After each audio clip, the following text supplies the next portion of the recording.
機動戦士ガンダムシードフリーダムにおいて、物語前半の主人公機を務めたライジングフリーダム。作中では、世界平和監視機構コンパスとして、世界各地に軍事介入を行うキラの愛機として活躍していました。フリーダム系としては初めて、紺ではなく青を基調としていたり、新時代のフリーダムを思わせるデザインが特徴となっています。今回は、そんなライジングフリーダムについて解説させていただきます。シードデスティニーの最終戦となるメサイア攻防戦から約1年が経過したコズミックイラ75年。未だ、世界は混乱の中にありました。ジブリール亡き後も活動を続けるブルーコスモスや、ユーラシア連邦に不満を持つ勢力の独立運動など、戦後の不安定な情勢下で、争いの火種は広がり続けていきます。そんな事態を沈静化すべく、カガリ・ユラース派の主導で、オーブ、大西洋連邦、プラントが手を取り、世界平和監視機構コンパスが設立され、キラもその一員となりました。こうして映画ではキラのコンパスにおける蒸気として登場したのがライジングフリーダムとなります。そんな本機はコンパスが世界各地への軍事介入を行う都合上、広大な範囲で運用できるモビルスーツが求められて開発されました。しかしライジングフリーダムの開発経緯の全貌はまだ明かされていません。そして当初コンパスで運用される予定だったのはライジングフリーダムではなく、メサイア攻防戦を戦い抜いたストライクフリーダムだった可能性も示唆されています。というのも、劇中序盤からキラがライジングフリーダムのために調整していたプラウドディフェンダーですが、パンフレットによるとストライクフリーダム2式のためにキラが設計したとの記述がされているからです。劇場版の半年前、アークエンジェルに引き渡されたストライクフリーダムがテロリストの手によって強奪されるというフリーダム強奪事件が発生し、ブラックナイトスコードの手で撃墜されてしまいます。これによりキラが蒸気を失ったため、ストライクフリーダムの2式への回収やプラウドディフェンダー開発と同時に、急ピッチでコンパスで運用するモビルスーツ開発が開始されたとも考えられます。劇中で新型には慣れたかとムーが問いかけている場面があることからも、ライジングフリーダムはフリーダム強奪事件の後、半年以内に開発されていて、キラはまだライジングフリーダムに乗って日が浅いとも考えられます。ちなみに、開発期間の短さに関しては、第一次連合プラント大戦の際、プラントはイージスなどの初期 GATX シリーズを露獲してからたった3ヶ月ほどで、フリーダムとジャスティスのロールアウトを行っているので、3から5ヶ月以内の開発は不可能ではありません。また、機体はオーブ、武装はプラントと開発が分担されているので、早期ロールアウトが実現した要因の一つだと思われます。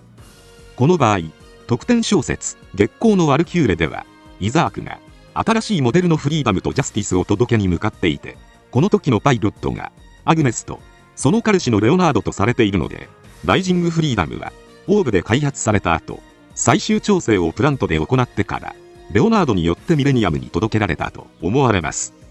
ただ、この場合、コンパスが格闘再起であるストライクフリーダムを表立って運用していていいのかという問題が残ります。メサイア攻防戦終結後、核の使用禁止などの条項が含まれるユニウス条約がまだ有効なのか分かりませんが、表向きは禁止されているのであれば、ストライクフリーダムが使用できないため、コンパス設立当初にライジングフリーダムが開発された可能性も否定できません。小説月光のワルキューレによると、レオナードはロゴスによって家族を失っていることが明かされています。つまりジャガンナートのようにナチュラル滅ぶべしと考える急進派の可能性があり、ファウンデーションの協力者であってもおかしくありません。この場合はコンパス設立と同時にライジングフリーダムを開発。レオナードがライジングフリーダムをアークエンジェルに届ける。そこでファウンデーションとの作戦でレオナードが保管してあったストライクフリーダムを強奪し、ブラックナイツがこれを破壊して名を上げ、ファウンデーションショックと呼ばれるユーラシア連邦からの独立のきっかけにした。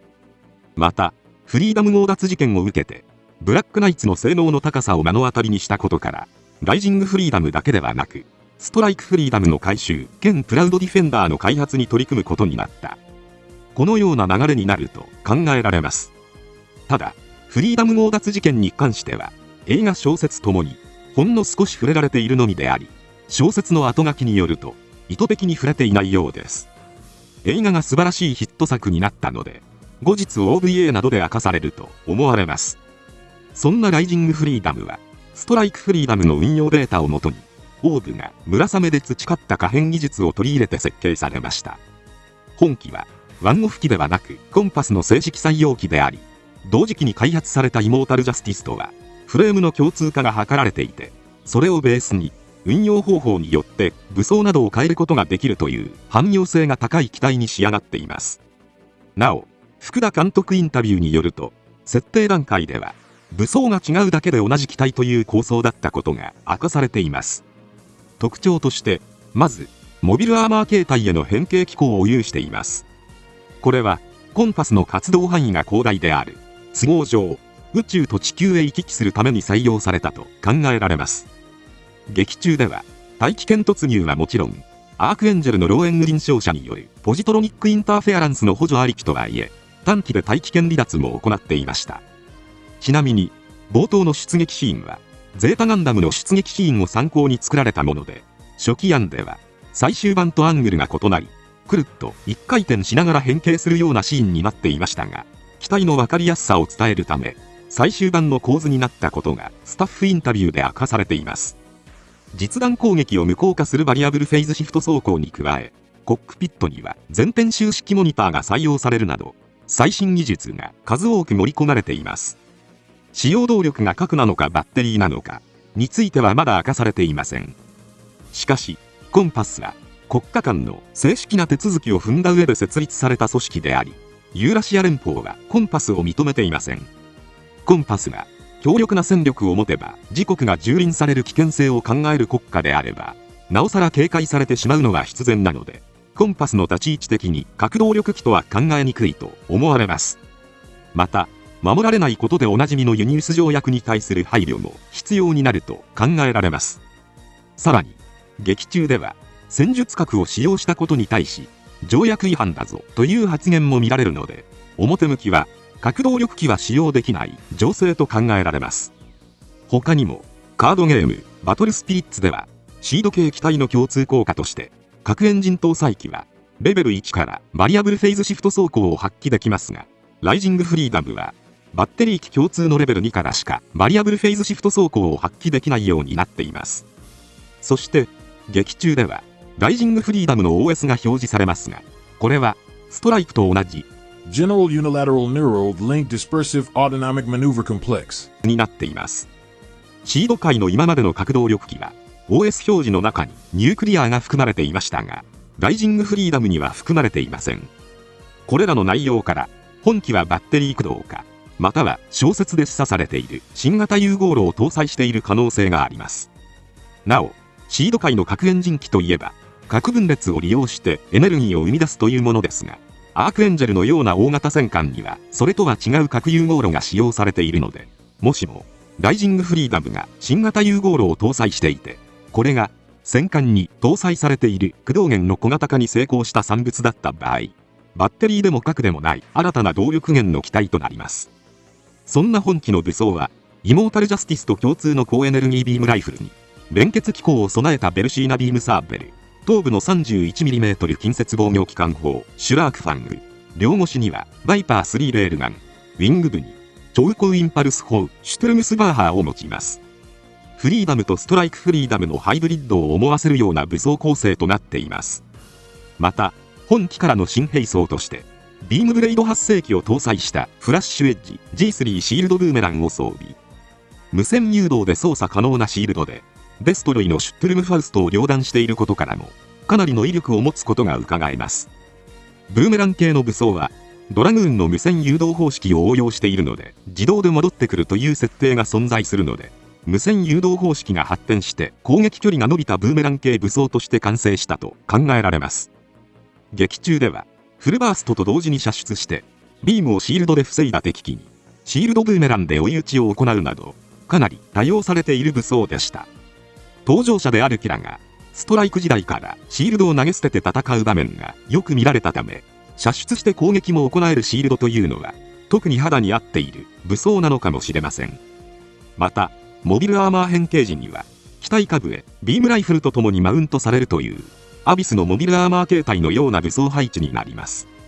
予備兵装として、ビームシールドも両腕部に装備されていて、シールドブーメラン使用中や喪失した場合でも防御力を維持することができます。先代のストライクフリーダムは地上ではドラグーンが展開できないというデメリットがありましたが、ライジングフリーダムはどんな環境下でも性能を引き出せる機体として調整されていることが感じられます。